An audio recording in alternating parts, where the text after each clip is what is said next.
On April 15th, 2025, the English Channel saw a surge in migrant boat crossings, with reports estimating up to 700 people reaching the UK in a single day, potentially exceeding the previous 2025 record of 656 set just days earlier. This year alone, over 8,130 migrants have arrived in 147 boats, marking a 40% increase compared to 2024. Eritreans are increasingly prominent among the arrivals, driven by perilous journeys facilitated by smuggling networks.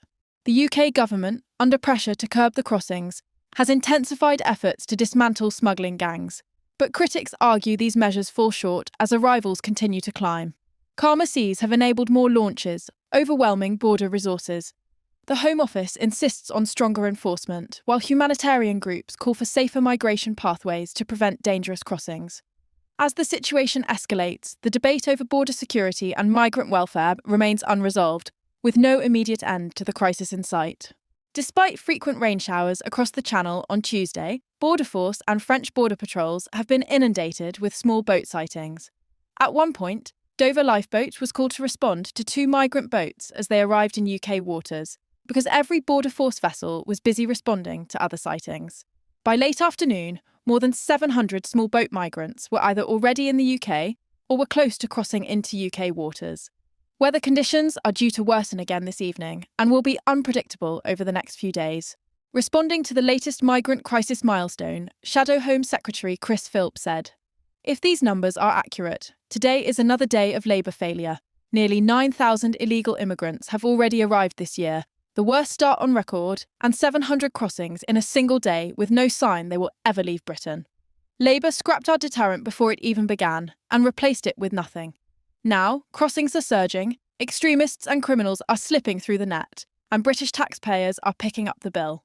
Under new Conservative leadership, we are offering serious, workable reforms to take back control. But Labour continue to sit on their hands. Cancelling Rwanda was a catastrophic mistake, and now Britain is paying the price." A Home Office spokesman said, "We all want to end dangerous small boat crossings, which threaten lives and undermine our border security.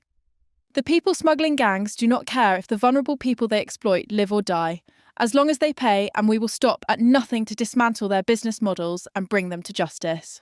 That's why this government has put forward a serious, credible plan to finally restore order to our asylum system, including tougher enforcement powers, ramping up returns to their highest levels for more than half a decade, and a major crackdown on illegal working to end the false promise of jobs used by gangs to sell spaces on boats.